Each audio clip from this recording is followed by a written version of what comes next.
fare thee well. Oh, mama. Mama's gone goodbye. Oh, mama. No use to cry. Oh, mama. No use to sigh. Good evening, ladies and gentlemen, and thank you very much for coming out tonight. My name is Máté Vince. I'm the director of the Hungarian Cultural Center here in London, and it is my distinct pleasure to welcome you all to this time travel back to the 1930s, where London Pódium Cabaret originally took place here in London, not at this venue, but at a venue very similar to this.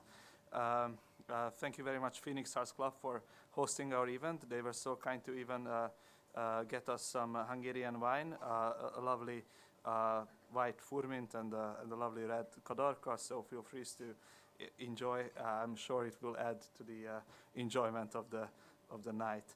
The Hungarian political cabaret from Budapest has this fascinating history of displacement from its origins in Budapest to London, which was a safe haven in the 1930s for those people who could not stay in Hungary because of their Jewish origin or because of their political views. But that doesn't just apply to Hungary, but a better half of Europe at that time, as you very well know. Endre Nagy, the father of the Hungarian cabaret, founded his company in 1907, and his idea was to take the original Paris cabaret but bring it up a level, and to do that he employed one of the best Hungarian writers of the time. What he said is that his intention is to bring this bullied, humiliated cabaret genre to the level of respected arts, and I think he succeeded. It was political from the start. 1907, when Hungary was still a part of the Austro-Hungarian Empire, he was deliberately doing his shows in Hungarian instead of the official German bureaucratic language, and this was voicing the Hungarian independence, striving from the very last years of the Hungarian Empire. Between the two world wars, authors of the Budapest cabaret, especially László Békeffi, went even more political and attacking both totalitarian ideologies, making fun of the cabinet ministers, and at that time, the earlier times, it was even a big achievement for a minister to be included in the political cabaret, but unfortunately this didn't go on for very long. Hitler's rise to power in 1933 has changed the German cabaret first, but as the Nazi rule expanded all over the Europe, cabarets were banned in the territories, and it's not just banned, but actually the year Hitler overtook Hungary in 1943. That's the year when the star of the cabaret, László Békeffi, was taken to Dachau concentration camp. He survived, but that was the moment when the founders of the London Pódium Cabaret has realized that they made the right decision coming to London. The London Pódium Cabaret was most known for three lovely authors, György Mikes, who later became well known as George Mikes, Mátyás Seiber, who wrote most of the songs for the cabaret, and it's our pleasure to welcome Julia Seiber, the son of Mátyás Seiber, in the audience. And the third person was Pál Ignotus, who was also known for the literate word back at the time.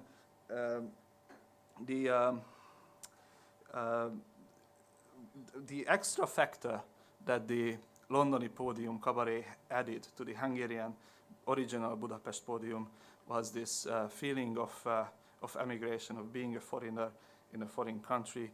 They were mocking themselves, intellectuals turning to factory workers, and they were always longing to go back to Budapest, a Budapest that we still record the golden era of Hungary before the First World War. And they were, of course, mocking the majoritarian British society for their strange habits viewed through a Hungarian eye.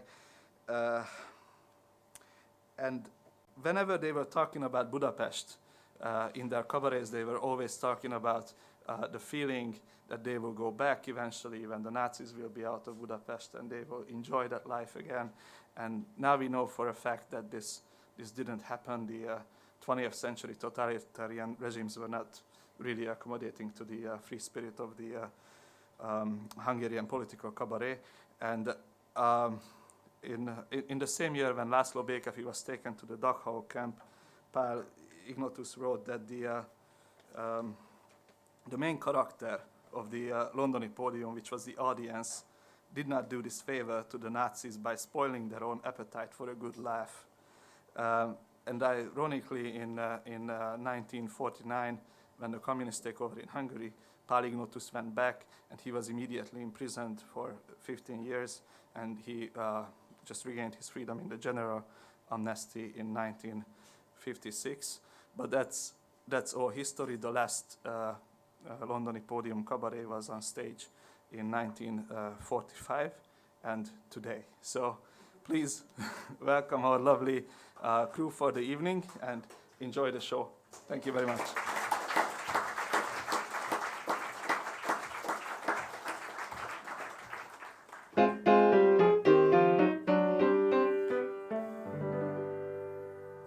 Öt év után megértettem, bet szavamra mondom, hogy szívemhez közelebb áll Budapest, mint London. Megpróbáltam meg én mindent, ami tőlem tellett, fagyos lord legyen belőlem, Istenem, hát nem lett, mert a vérem úgy látszik nem inzuláris szigeti, körúti, s Dunaparti, s kissé város ligeti. Nekem csak a drága, öreg Budapest kell, nem vagyok én büszke, kelt a gyarmatos. A nagy körút nékem elég vadregényes, a Kossuth Lajos utca elég harmatos. Nekem csak a drága, öreg Budapest kell, nem pedig a gőgös, gazdag Anglia, melynek lehet óriás világbirodalma, de mit ér szegény, ha nincsen hanglia?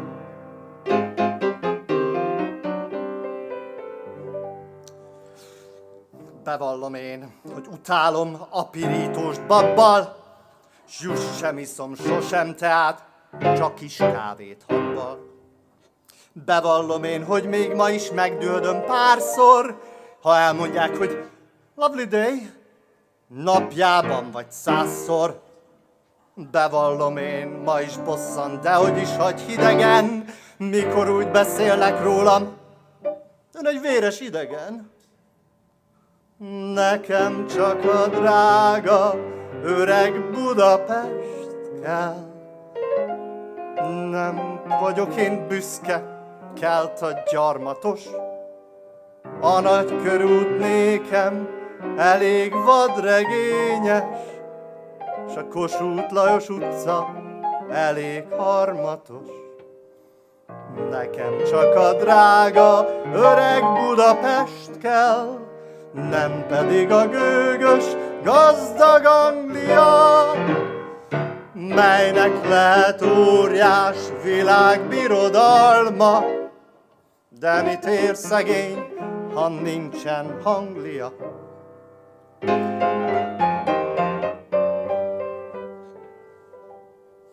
Fürdőszobám miért oly hideg, mint a váci rablak? Hálómban és ebédlőmben miért nincs dupla ablak? Nem hordok gyapjúgatyát, s nem fogok halacskát, s nem imádok feltétlenül minden kóbor macskát. Szép Budapest, a világon nincsen nálad szebb hont, s hálát adok a nagy égnek, hogy nem vagyok otthon. Torkig vagyok én a drága Budapesttel, bárcsak lennék büszke, kelt a gyarmatos. A Hampstead nekem elég vadregényes, A Piccadilly Circus elég harmatos. Torkig vagyok én a drága Budapesttel, lehet neki 660 hanglia. Ahogy egyenlőre elgondolom, mégis egye fene jó lesz nekem Anglia.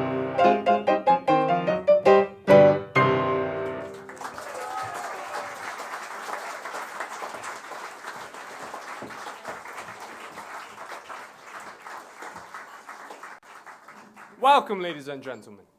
The renown of the Kuruz rebels, who once voiced their anti-Habsburg sentiments in song, has been consigned to oblivion, lacking as they did the guile to weave their names into their poetry.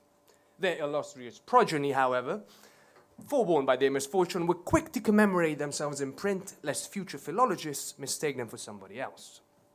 We, the participants in the London Podium, hereby pass on to our readers in ink, on paper, with accompanying scores and illustrations, the tangible tokens of our self-respect.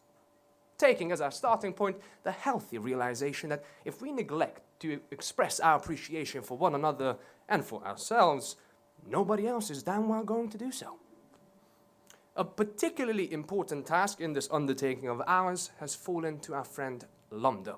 It is down to him to provide proof of just how handsome we all were, and where that were to prove an opposite, it is his job to convey the particularly witty expression of the individual in question, and the enigmatic gleam in their eye. If qualities of such kind are not immediately apparent, the responsibility lies entirely with him. I've yet to see a wealthy man too unattractive to be considered scintillating by women, or a minister of state so drear in appearance that he fails to mesmerize the councillors in his department with his enigmatic expression. A remarkable individual can always be found to boast a remarkable physiognomy. Thus, all London need do is believe that we are indeed remarkable, and surely one can expect that much imagination from an artist after all, and the rest will follow.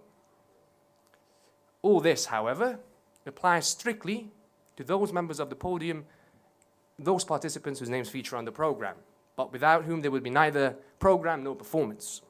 But before I talk about them, let me just mention the other fact that there was a thornier question on our minds. Who should expatiate on our intellectual accomplishments? The idea was mooted that all the elaborating should be done by everyone. Everyone should elaborate on themselves or on another person, or everyone should elaborate on everyone. Eventually, after prolonged altercation, we reached the conclusion that all the elaborating should be done by György Mikes. He threw himself into the work with the kind of panic-stricken courtesy typically observed when a composer presents a prima donna with a bouquet of flowers. "My most lavish bouquet I bestow on Etta Kodan," he hissed. By way of punishment, his own merits are to be itemized in turn by György Tarján, along with those of his collaborator, Mátyás Seiber, who here, as during our performances, provides a smug, wordless musical accompaniment to our endeavors. But as I've mentioned before, all this applies exclusively to those members whose name feature on the program, but not to those without whom there would be no program, no performance. The hundreds and hundreds of people whose enthusiasm and applause, and above all whose laughter, afford us such unforgettable pleasure and delight. I'm not overly fond of the kind of person who is modest on behalf of others, and for me especially, a mere player inducted by chance into the role of master of ceremonies would be particularly inappropriate to assume modesty in the name of my colleagues, most of whom are professional artists in the various genres that converge in cabaret. Nevertheless, I will take the liberty of saying that, whatever the nature of our own performance, our shows have always been splendid because of the splendid performance of our audience, and that is what really matters. A cabaret, a theatre, and in particular cabaret, where the audience is lacking in talent, might just as well shut up shop. Not because it would otherwise be impossible to sell tickets or attract and entertain the crowds. I mean, everything is possible with a modicum of promotion and self-aggrandizement. But because a good theatre performance starts with the audience themselves as directors, while the director is no more than the audience's interpreter. In cabaret, the audience is also the author, while the authors themselves absorb the audience's mood into their dialogue, rhyme, and music. Originally, cabaret was nothing other than a city tavern, differing from other taverns, inns, bodegas, coffee houses, only in that, Members of the audience sat at tables, eating, drinking, joking, joining in the songs. Gradually, the most successful soloists were given the floor, parts were assigned, and eventually the entertainment transformed into a business. But to this day, the essence of cabaret has remained unchanged, and that is what gives it its beauty and its artistry. It contains, but at the same time demands, as much poetry and as much gravity as a coffee house table, such as the one on which Petőfi improvised a sketch of Moriokai, and on which an hour later a horse dealer jotted down his accounts. The London Podium sprang up in a neighbourhood of club restaurants. Its inspiration was the lukewarm beer on which initially we looked down on, even if it was good in a different way from back in Pest, and the coffee, which we drank from the outset, even though it was bad, even if bad in a different way from back in Pest, and the chicken paprikash, which was appealing in its attempt to resemble the chicken paprikash from back in Pest, and which summoned to mind so many things from English houses where the food is conspicuously different to Hungarian houses where there's conspicuously no food at all. But there are no statistics on how many times the food stuck in the throats of those hundreds and hundreds gathered by common sense, instruction, intention, fate, opportunity in wartime London, when they remembered their brothers, sisters, parents who might have been massacred by the German invaders and their Hungarian collaborators in that very moment. But one does only a favor to their enemy by spoiling their own appetites.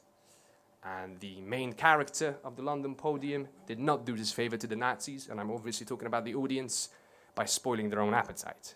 There was sense in the laughter. There was happiness, sometimes sentimentality, sometimes agreement, sometimes opposition, but fortunately, hatred. It was the laugh of the hidden exiled, today's Kuruc, who would betray his comrade if he stopped hating those who would corrupt their first fellow countrymen into hitting a man, expatriate the second, massacre the third, and make the fourth and fifth suffer imprisonment. The Hungarians put chains on their own feet when they imprisoned the leader and soul of the Budapest Podium, László Békeffi. He was the person who could laugh and make people laugh in such a way that even the Gestapo and their Hungarian henchmen would have their flesh creep. After that, even the opposition hidden in the laugh was numbed in Hungary. But those who laughed here with us, in this free land, preserved the voice of a more human Hungary.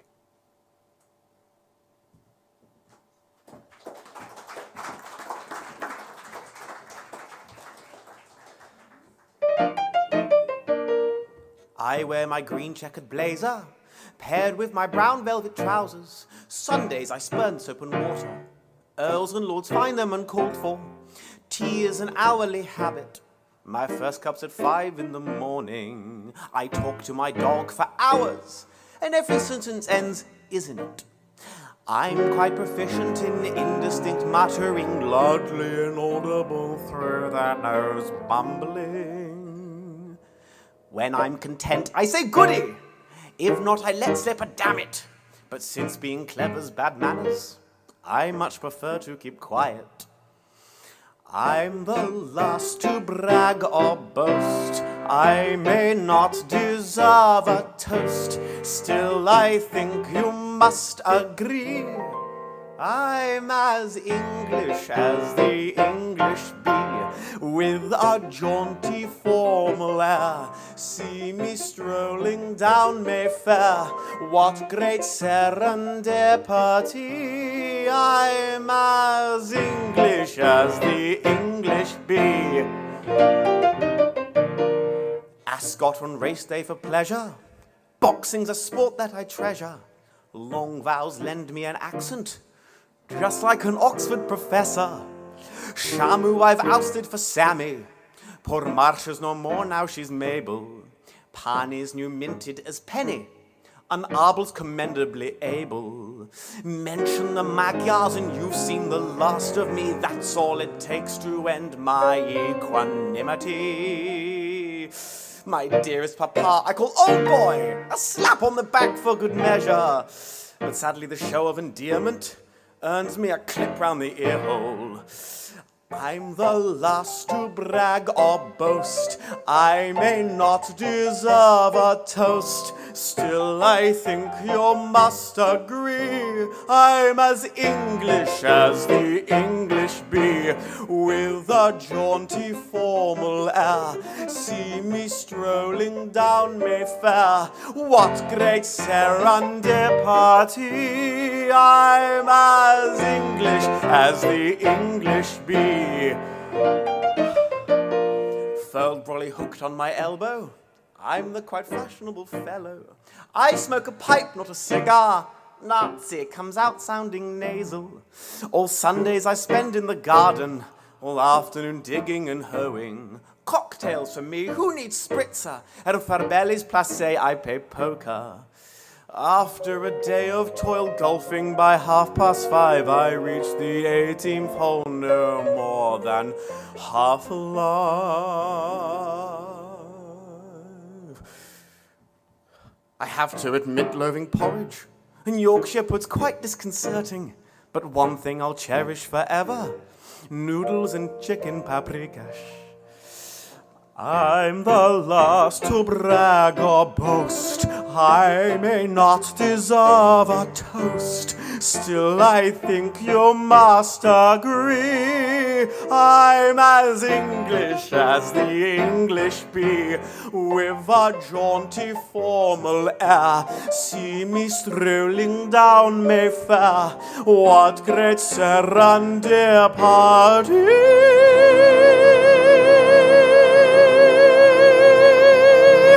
I'm as English as the English be.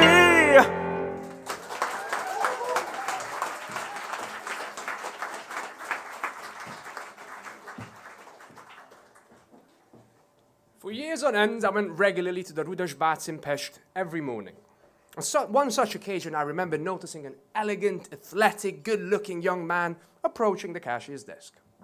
"One steam, please," he said, tossing the money onto the counter with aristocratic nonchalance. 10 minutes later, once undressed, I observed the same elegant, athletic, good-looking young man in the steam bath, naked. His chest and back were carpeted in curly black hair. He had a pot belly. He'd presumably been wearing an elastic girdle earlier. His spindly legs were bowed, and his Adam's apple jutted out a good 2 centimeters from his neck, never mind other physical imperfections. In other words, this was the elegant young man stripped bare. In emigration, people undress in a similar kind of way. They take off their masks, remove their spiritual clothing, and their true character is revealed. Yes, that's all very well and good. How are we going to undermine him? You know, it's quite intolerable for this Alfred chap to think he knows more than we do. As a matter of fact, and this is strictly between ourselves, he does understand things better than we do. Oh, not you as well. No, it's just because we can speak frankly to each other. But what's the good about being frank about that kind of thing? You're right. Whether he understands things better or not, he still needs undermining. Isn't that enough that people recognize him and know who he is, where no one knows us from Adam? Exactly. The whole point is that people recognize us as well. That's why Alfred needs undermining. Undermining him isn't enough. He needs drilling down, blasting out. I don't think it'll be that difficult. We have to spread a rumor that he was rude about the boss behind his back, that he called him an idiot. That's no good. Everybody knows the boss is an idiot and everybody says rude things about him. Yes, but only behind his back. Oh, so you would say that to his face and let the cheese fall from our mouth and get ourselves fired. No, we have to think of something else. We should tell everyone he's a fascist. Alfred, don't make me laugh. No one's going to believe that. Then you have a lot to learn about people, old chap. It's completely ridiculous. Alfred was in prison for 3 years under the Nazis. What of it? We'll say it was on purpose, to divert suspicion. What kind of suspicion? That he was, in fact, a fascist. No, that's a load of rubbish. Let's say he was a communist instead. But he was never back home. We can't say he played any part in Hungary. But we still can say he's a communist. Oh, he became a communist later. But all he does is criticize the communists. That's a disguise. That's a terrible idea. His whole family were deported. No. We'll have to think of something else. I have a good idea. I've got it! We spread a rumor that he doesn't like women. Alfred doesn't like women. If anybody loved more women than Alfred, they have to eat them alive. All right, then we'll say he's a cannibal then. But come on, stop being an idiot. This isn't a laughing matter. Whatever happens, we have to undermine Alfred. How? But how? How? I have a brilliant idea. We have to dig a little deeper into Alfred's past. Do you know Sikorai? He was in school with Alfred. Last time we met, we happened to get talking about our childhood memories, and he mentioned that Alfred once stole his eraser. We should say he was a thief. That's a terrible idea. Just because someone steals an eraser doesn't make them a thief. Why, I once stole a compass. That's different. We're not trying to undermine you. We have to come up with something. We really do. Absolutely. Alfred must be undermined. After all, that's in everyone's interest. If he stays around any longer, interfering in our affairs, the whole racket might come to the attention of the boss's boss. Think how we look then. The last of the boss's concern is what's going on here. The only thing that matters is undermining Alfred. But how? Come on, don't you have any ideas? We need to think of something. We need to think of something that he can't defend himself against. I've got it. Just had a brilliant idea. Let's hear it. That's a brainwave. I have to congratulate myself. There's no way he can defend himself. All right, come on, well, let's hear it then. Listen here. We have to say he's off his head. Excellent. We'll say he's hysterical. Hysterical? It will take more than that. No. He's off his head. He's mad, loony, crazy. That's going a bit far, isn't it? No, it's not going too far. Listen, if you claim someone's off his head, no one's gonna have any trouble believing it. But how do you prove it? Extremely simple. Let's say tomorrow, when he comes into the office, you say something unpleasant about one of his close friends. That always makes him angry. He gonna sticking up for them, yelling, and then, we can provoke him. You can say something idiotic, for example, and that will make him even more angrier. And then we can accuse him of being a raving lunatic. Brilliant. But what kind of stupid thing do I say? Anything, really. All you have to do is open your mouth. Haha, very funny. We should praise the boss in front of him. That'll make him mad. It won't make him mad. It will make him laugh. No, it's not true, and no, you're kidding. Anyway, we'll figure that one out later. The important thing is that we have to spread the rumour as widely as possible, and then sooner or later, he's bound to go mad. Mad isn't the right word. What's this? Who can that be? It's Alfred! Hello! I just popped in for my book. I left it in the office, and Bela phoned to say he'd taken it home. How lovely to see you. Yes, why don't you come in for a moment, take a seat. Graces with the pleasure of your company. We were just talking about you. Really? Yes, Bela was just this minute saying, what a talented man you are. A genius. And what a good fellow you are. Oh, calm down, chaps. No, really. Oh, don't be bashful. You're quite the nicest fellow in the office. And the only one who dares to speak the truth. Oh, not to mention, I only have to thank you for getting me my job. Oh, my dear fellow, don't say such things. That's absurd. But Bela loves you like a brother. He always talking about you, singing your praises. But no one could love and esteem you more than Yano does here. Now, he is also a true friend of yours. Really, chaps, you're making me quite embarrassed. Although I can't say I don't appreciate it, but it's such a pleasure to be surrounded by genuine, honest, good friends in this ugly world of ours, with this nothing but scheming and intrigue, and everyone trying to undermine everyone else. I'm honestly, genuinely so happy and sincerely touched that the three of us are such good friends. Dearest Freddie. Dearest Freddie, greatest of all friends. Oh, I must be off, chaps.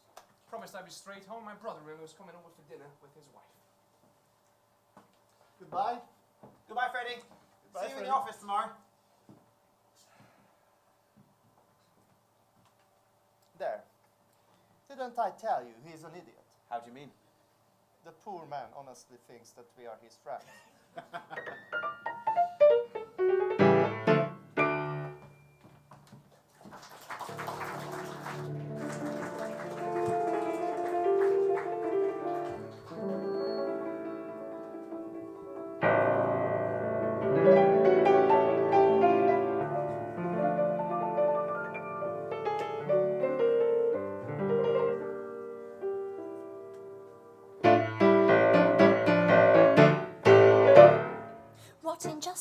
outrageous quite how badly they've misjudged us. We've been dealt a painful insult. They have a lot to answer for. We are filled with indignation at this frightful aberration. They have gone a step too far in using us to win the war. From what may for the duration, I'll adore the English nation. And I hope the day is coming when the Nazis get their due. But to make us drill and master, sticking boxes, mixing plaster, I decline the offer kindly. These are jobs I cannot do. The Brits may be reasonable, charm you with kindness, but they've gone too far in their obstinate blindness. I'll meet you once more at the workbench. Dainty hands morally misused. Why should I stoop to wielding a wrench? This kind of work's not for us. We'll have to endure adieu to cocktail, adieu my crimson bright polished nails. I'll see you there again tomorrow, the workbench of our sorrow. Down the mine they like to send us, substituting British miners. That way we can contribute to national productivity. Some prefer a different purpose. We'd be farmhands put to service. Tending herds of grazing cattle, our assigned activity. Though my mind is sharp and agile, physically I'm rather fragile. Like a frail and floating bubble. Insubstantial, look at me. Twinging back and painful ankles. Every muscle aches and rankles. Can we really make a difference in the world of industry? For kind as they are, these Brits still haven't sussed it. As factory workers, we don't cut the mustard. I'll meet you once more at the workbench. Dainty has morally misused. Why should I stoop to wielding a wrench? This kind of work's not for us. We'll have to endure adieu to cocktail, adieu my crimson bright polished nails. I'll see you there again tomorrow, the workbench of our sorrow. One fine day we'll be out walking. Casually we'll get to talking of the days when we were making engine parts for aeroplanes. Planes that flew so wonderfully, bravely, boldly, wonderfully, liberating subdued peoples held in enemy domains. Dear Marie will gulp and stammer when I tell her how my hammer built those hurricanes to order and long lines of Churchill tanks. All my friends will be astonished that my Lancasters demolished German cities on the Rhine and Ruhr Valley riverbanks. One day soon in Budapest I'll put on lipstick and address my radiating charm and beauty as I used to long ago. And with a swagger in my stride I'll let them know both far and wide it was me that liberated coffee houses like Jedburgh. I'll meet you once more at the workbench. Dainty hands morally misused. Why should I stoop to wielding a wrench? This kind of work's not for us. We'll have to endure adieu to cocktail, adieu my crimson bright polished nails. I'll see you there again tomorrow, the workbench of our sorrow.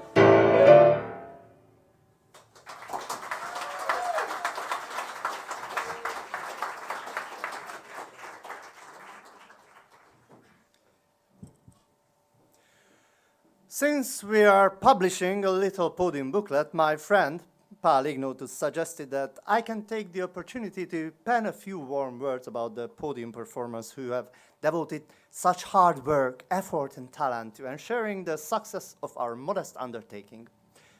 I make no promises regarding the warmth of my word, although I'm delighted to seize the opportunity to finally express my opinion of my esteemed colleagues, and especially of Ignotus, who by virtue of or to be more accurate, under cover of the title of Master of Ceremonies, has already damaged both my personal reputation and my reputation as a writer on more than one occasion. So let's see now. Pál Ignotus, who, let's be honest, he was a leader writer for one of the biggest newspapers in Budapest and the most prestigious literary journal published between the two world wars, was somewhat taken aback when we invited him to turn his hand to the performing arts. After a slight show of reluctance, he's always reluctant, whatever you ask him to do, he finally accepted the offer. By the way, he always agrees to his friends' requests. And providing, since he didn't forget the date and the location of the show, he managed to perform successfully the role of Master of Ceremonies to the same exacting standard that characterized his editorial endeavors. I live in hope that one day I will hear Ignotus express an unequivocal opinion about anything at all. He's a kind of person who always understands and occasionally even forgives. A kind of person who sees the other side of everything, whose conversation is peppered with, albeit, as it were, or on the other hand. Ask him what day it is, and he'll respond. Although it's Wednesday, you really shouldn't take it amiss. After all, Friday couldn't follow Tuesday, even if it wanted to. And I'm not suggesting it would want to, of course. I can't read its mind. As it were, I should be the last person to know. Anyway, it's Thursday. He has a habit of wearing his hat on his chest and lighting his cigarettes in the middle, which is not how it should be done. Although, my oldest friend among all the podium players is Etelka Dan. I remember her appearing as Nemecek in Sándor Szevesyi's production of the Pole Street Boys. I remember her playing Sári Fedak's virtuous grandchild maybe 200 times in High Wind at the Equator. I remember her arriving in London where absolutely nothing at all impressed her. All she needed was good old Budapest. And I remember making her debut as a mother while I was waiting anxiously in the hospital corridor with her husband at 3 o'clock in the morning as a bomb fell and the neighboring street were ablaze. Our recent memories are rather more cheerful. I never know anybody being sentimental with such subtlety, or anyone who can bring so much more humor out of a text than it's actually contained. Sophisticated simplicity is an old artist trick, yet there is something simple, a kind of childlike sophistication about Etelka Dan, which is a very endearing and very individual trait. I know a very few actresses devoid of any kind of prima donna pretension. The role she is assigned, for example, a matter of indifference to her. As long as it suits her, it's the best and it's the most substantial. Nor does she give two hoots about where her name appears on the poster. She merely insists that nobody else's name be placed above hers. Her husband, György Tarján, is the podium's director.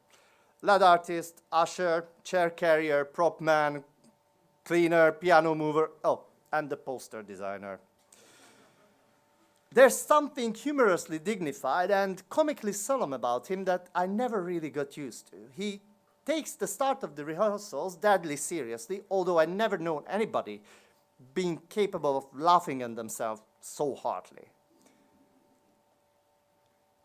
He have all those political honors and takes his obligations with dignity, but at the same time he's quite willing, and at the drop of a hat, anytime and anywhere can stand up and sing falsetto that he's dressed up as an Indian.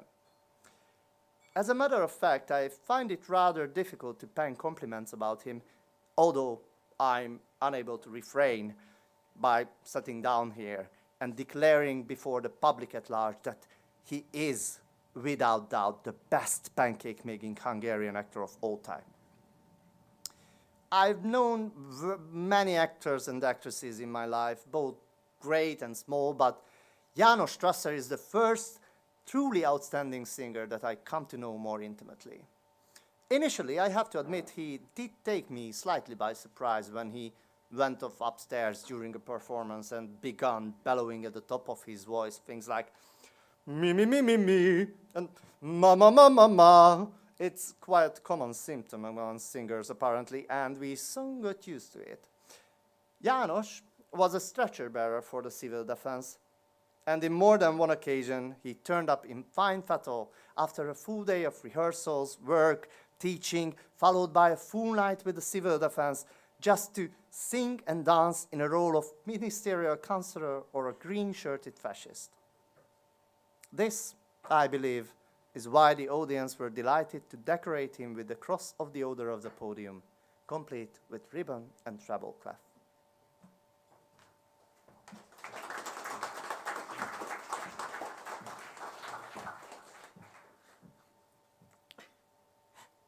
At a Christmas market held in the Free Hungarian House, I once auctioned off the manuscript and score of a song by Mátyás Seiber. It sold for £2.50. The individual who bought it might have considered it an investment to sell off as a huge profit, or perhaps they were tempted by the prospect of owning music and lyric as yet unpublished. Whatever the case, it left me inordinately jealous. To begin with, the only reason I wanted to auction off the song in the first place was so that I could sing it there on the spot and claim that the purchase was due exclusively to the merits of my performance. However, the composer who was supposed to accompany me didn't show up, and I was unable to give my scintillating rendition. The song sold anyway, and how? But I can't take it anymore. I have to reveal the truth. I have to disclose my part in the birth of these songs. It would usually start with a call to Mátyás, the evening after the final performance of one of the podium shows, and I'd sworn on all that was holy that I didn't want to hear about another one for 6 months. Anyway, I called to say, I've had a brilliant idea in the bath. I need a good song for my new show. Lovely, he says. What about? Well, you know, about a man who does a, and you know, and this, and that doesn't matter. Anyway, the important thing is that it has to be absolutely splendid. Well, the innovation that a conversation like this stirs in Mátyás has usually worked its magic by the next morning. He calls to tell me that he's come up with a brilliant new rhyme. Ha ha ha! It's marvelous! Oh, it goes like this. At my birth, there were cries of alien, or perhaps it was hurrah in Hungarian. What do you think? As we laugh hysterically down the telephone. Amid the howls of laughter, however, I neglect to ask what the song is actually about. And when we bump into each other on the bus that afternoon, the song is already finished. Turns out it's about a boy and not a man, but anyway. As leading man and director, I have to stamp down my authority and criticize the work a little. I say, leave out a line here and add in a line there, but under no circumstances are you to touch the refrain, because the refrain is exactly what I wanted. He doesn't touch it. Seiber, on the other hand, does. The next time we meet at the composer's apartment, I am cautiously told that my favourite 2 lines in the refrain have to be changed because they don't fit the rhythm and they don't have the right number of syllables. Mátyás, who is sat at another table, rushes over 2 minutes later with the new lines, laughing as uncontrollably at his new rhymes as he had done over the telephone. Unfortunately, I am forced to join in the guffaws. But I stand my ground when it comes to the tune. I listen to the melody, poker-faced throughout. But Mátyás, on the other hand, turns to Seiber, congratulates him, embraces him, then turns to me with shining eyes. So what do you think? Well, but before I can get started, Seiber starts prattling on about B-flats and how he can transpose it into F-sharp. And, oh, how, in fact, if you listen here, it sounds atonal, because that's why it sounds atonal. Of course, I can't say anything after that. He knows very well that I can't read music. On the night of the first performance, I turn to them stiffly and say, I'm not in good voice, and I haven't had enough time to practice, and they won't be surprised if it's a complete disaster. Besides, this particular song isn't how it should be. Because if there are a few lines there, and if there was a different melody for the verse, then maybe. Well, after the second encore, however, I turned to them with a, "See, I told you so." Mátyás and Seiber both claimed that they knew best after all, but I know, and now all of you know too, that the song was only a success because of my original idea, which was, of course, that they should come up with something perfectly splendid.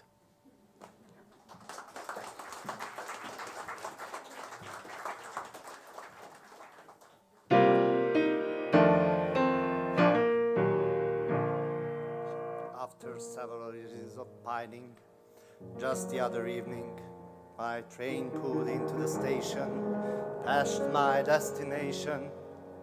Pipe in my right and mouth radiating air of Mr. Aiden. Tears of joy marked my arrival back on native soil. England made me in the meantime really quite distinguished. Strolling down the boulevard, I'm jolly nearly English. When I say hello, they all in hysterics. The way that I talk has them all in fits. They dare to call my table manners eccentric, but I think they're decent, just like the Brits. I have lived in emigration in a wholly foreign nation, where I dreamt of decent coffee, how delightful that would be. I longed and longed for just this moment. Back in Budapest you'll find me once again, an emigrant, an exile and a refugee. In the pub till after midnight, nursing pints of beer. To those dissipated Brits it's not a misdemeanor. Why sell stamp, you may well wonder, in a cigarette shop? That's a mystery that I ponder pretty nearly non-stop. Bang your cup, coffee pop. Your waiter, bring your bill, sir. What a blow to know there aren't 12 fillers to the pengu. When I say hello, they all in hysterics. The way that I talk has them all in fits. They dare to call my table manners eccentric, but I think they're decent, just like the Brits. I have lived in emigration in a wholly foreign nation, where I dreamt of decent coffee, how delightful that would be. I longed and longed for just this moment. Back in Budapest you'll find me once again, an emigrant, an exile and a refugee. Landlord Hill will spurn a check. It's positively frightful. And you find the wooden tram seats singularly spiteful. Oddly, beer in Budapest tastes less like dirty water, and it's odd that buying melon doesn't cost a fortune. Magyars are so very clever, genius is even eager to expatiate on what it's like in London. When I say hello, they all in hysterics. The way that I talk has them all in fits. They dare to call my table manners eccentric, but I think they're decent, just like the Brits. I have lived in emigration in a wholly foreign nation, where I dreamt of decent coffee, how delightful that would be. I longed and longed for just this moment. Back in Budapest you'll find me once again, an emigrant, an exile and a refugee.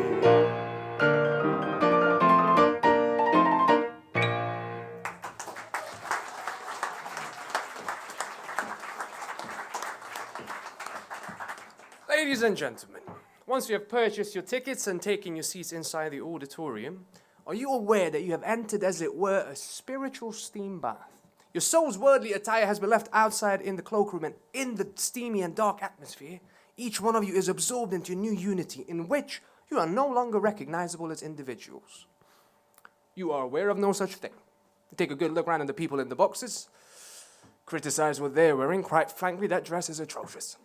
You grumble that you can't see what the heads of the people sitting in front of you, the bastards, as if other people's heads were entirely superfluous. In other words, you carry on with your individual lives inside the auditorium, quite oblivious that you no longer exist as individuals, but merely as the unity that is the audience. For those standing up here in front of it, the face of this unity is clearly visible. We see it and we recognize it, just as any ignorant bullock would recognize which grass is good, which grass is green. This much botany they seem to have learned from instinct. It's a mystery that I've never managed to fathom. Let's suppose, ladies and gentlemen, it's evening. You get up from the dinner table, tired, stifling a yawn, and you say, Where we go out, my dear?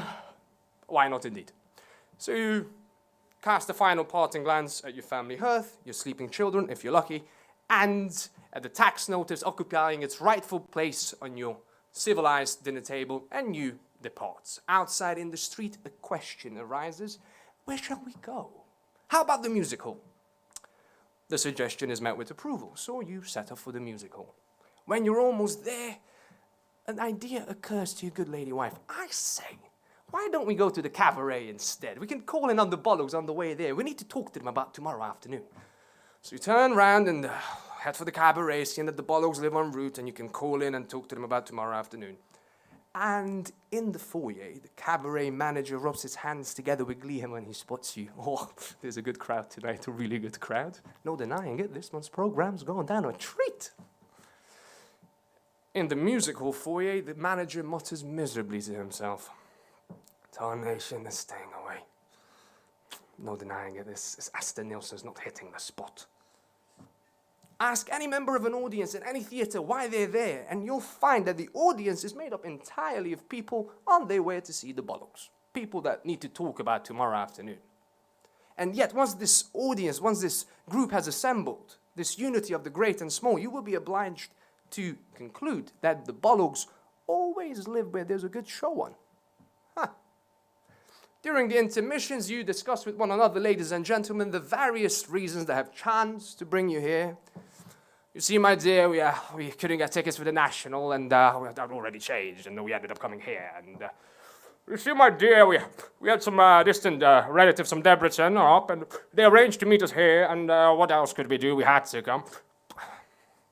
Happenstances of the various and most convoluted kind vie with one another, yet taken together they merge into a singular outcome that actors, manager, author, everyone alike is happy to accept as an immutable verdict. We're a success. We're a stupendous success. But what power ordains such chance events? Who is it that steers these wild ponies? I don't know.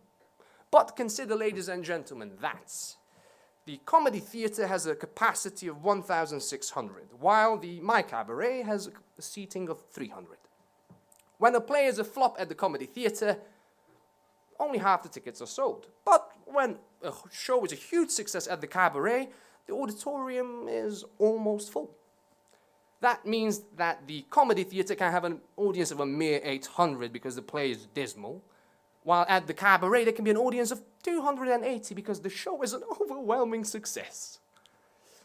Fair enough, but the failure of the play at the comedy theatre is not proved by the 800 people who sit and watch it, but by the other 800 people that fail to show up. At the same time, at the cabaret, the fact that there's merely 20 empty seats is proof of success. So what can we deduce? The audience knows exactly that it needs to stop 800 people from going to the comedy theatre in order for a play to fail, while it needs to hold only 20 people back at the cabaret in order to demonstrate a show's success. Or here's an even more foolproof example. The third performance of a new play is critical in terms of its subsequent success, and amongst theatre buffs, this is generally known as Fateful Monday. Being 3/4 full on this particular Monday is considered a huge success. Now let us suppose that there are plays being performed at both the Comedy Theatre and the Magyar Theatre. Both plays are a success and both theatres are 3/4 full on Fateful Monday. 3/4 full at the Comedy Theatre means revenues of 3,000 crowns, while at the Magyar Theatre it means 2,000 crowns, calculating with tickets sold at the same price. Ostensibly, the Magyar Theatre has suffered a loss of 1,000 crowns, since it can justifiably ask, what difference does it make if the Comedy Theatre is bigger than the Magyar Theatre, since 1/4 of the seats were empty anyway? And if our play was just as successful as the one at the Comedy Theatre, then why didn't the same number of people come here as went there? They certainly would have had the seats here. 1/4 of our seats were empty too. But that is just foolish theatre managers talk. Those missing 1,000 crowns certainly think things over very carefully and wisely mind their own business. You see, they are abiding by the strict rule that on Fateful Monday, a theatre can be no more than 3/4 full.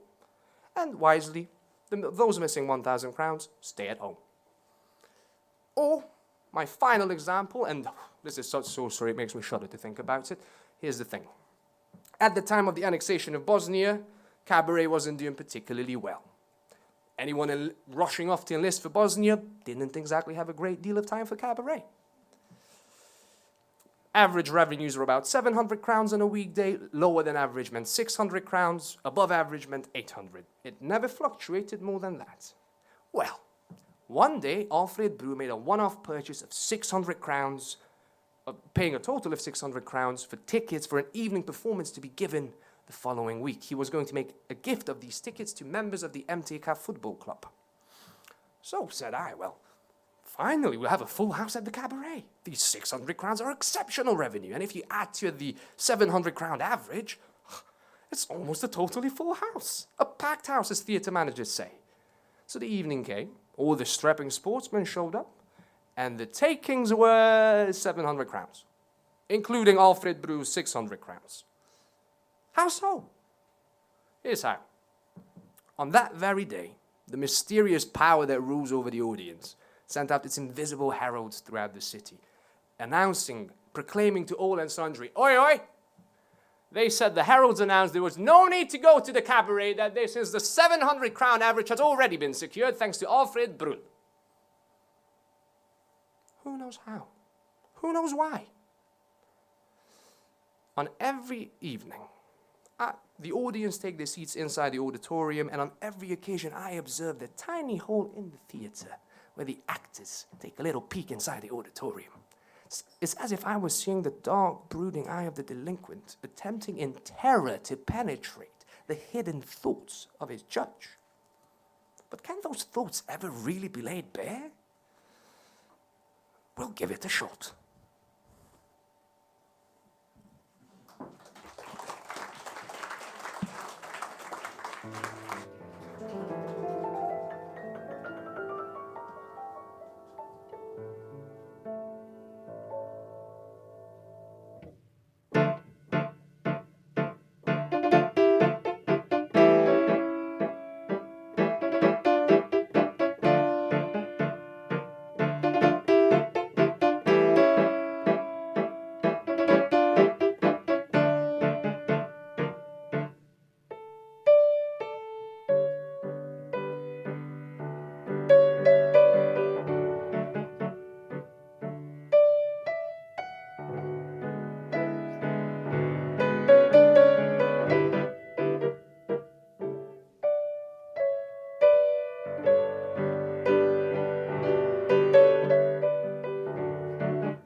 beg your pardon. May I? Be my guest. The seat's not taken. Thank you. You're welcome.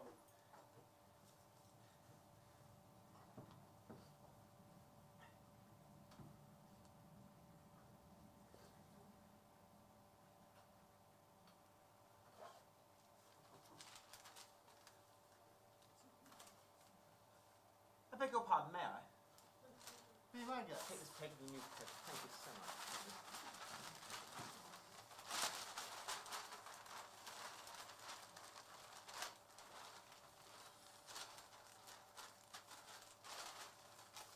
Just I wanted to read the classifieds. Go ahead. Don't mind me. It's very kind of you, by the way. I was in a slight draft over there. I see. Just the coffee house is very full, isn't it? Yeah. Nowhere to sit. No.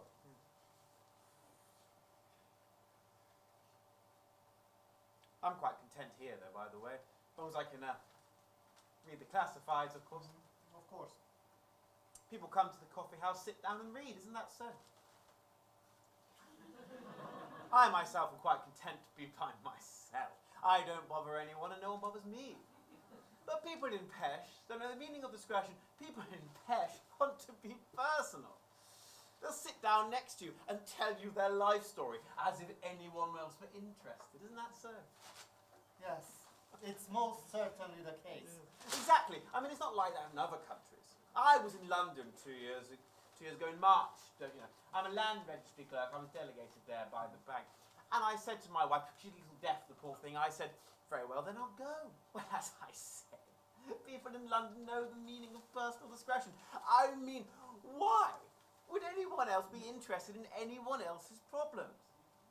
Why, for example, would you be interested as into why I'm reading through the classifieds? Yes. Why would I be interested? Well, that's just what I'm saying, don't you know? One can't go around sticking one's nose into other people's business.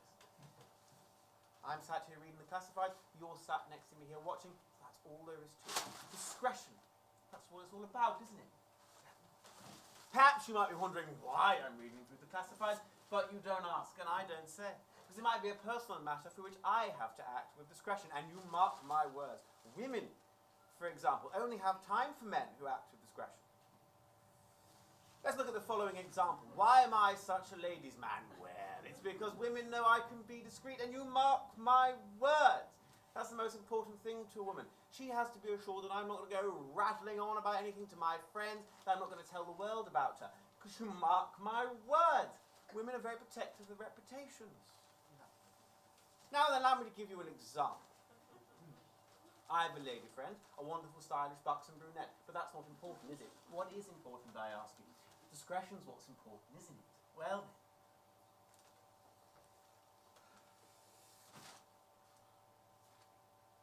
That's why I'm so canny and discreet. This lady friend of mine, she has a husband, so we generally meet at a rendezvous. Now, if I were to write this lady a letter like any other man might do, of course, then what will an imbecile of a husband do? Well, he'd read it, of course, and the cat would be out of the bag. Won't see me strolling up to the front door, knocking on the window and introducing myself to the family like some other young men might do. Her imbecile of a husband doesn't even know me. That's why I write a personal classified advertisement here under PH. I write it in, and the lady knows where we're to meet. See how simple and masterful it all is? Say I want to meet tomorrow. I simply write, boo-boo, tomorrow afternoon, usual place, boo-boo. Who'd suspect that? Or usual place. It's so simple.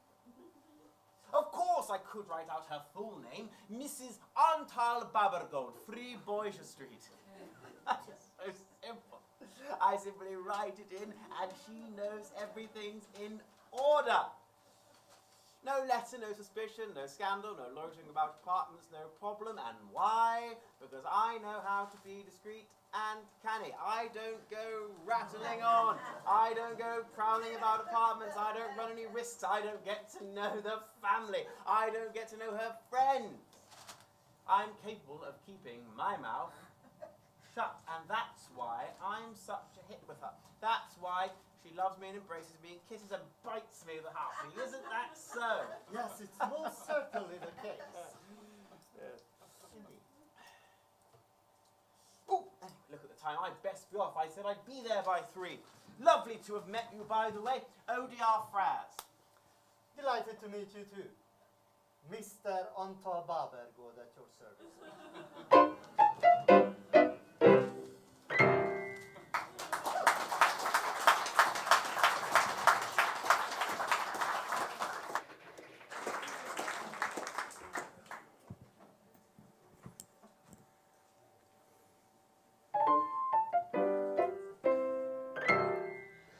I'm telling a tale which is sad, which happened to me on a day, which taught me that goodness is bad, and taught me that virtue won't pay. I loved a young man very much, so clever, so charming and dear, but still I had one single grudge. He was very fond of his beer. He was fond of darts, he played sometimes cards. I found these facts really strange. He liked public bars and smoked long cigars. I asked him that he should now change. I have been thinking, please give up drinking. Yes, I will, said he. Look, I'm not joking. Please give up smoking. Yes, I will, said he. Please give up your cards and please give up your darts and your ugly and smelly cigars. You must give up, you see, if you want to wed me. Yes, I will, said he.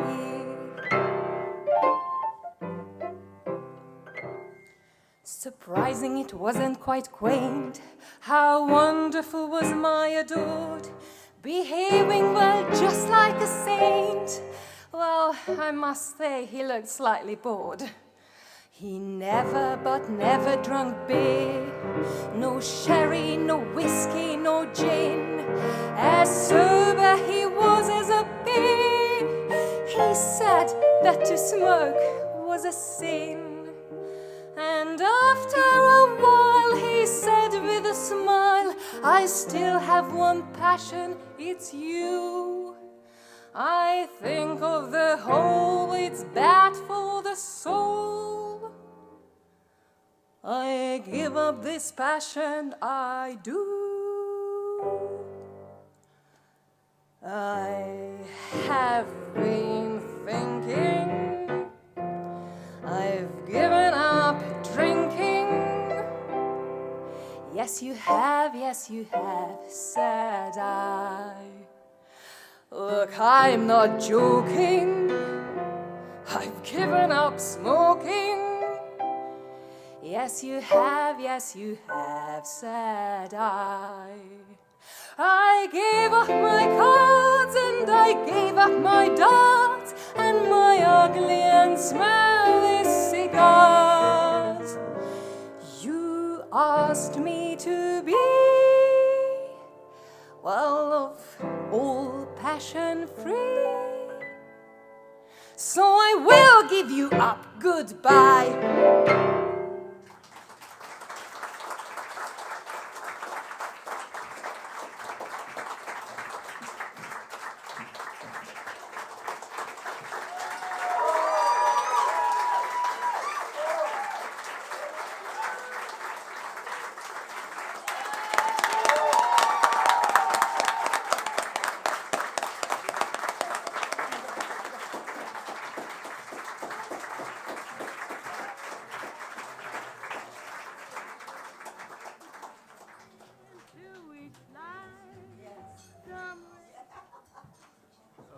Thank you very much. And before you enjoy the rest of the night, let me give a warm welcome to our director of tonight, Judith Matyóka, over there.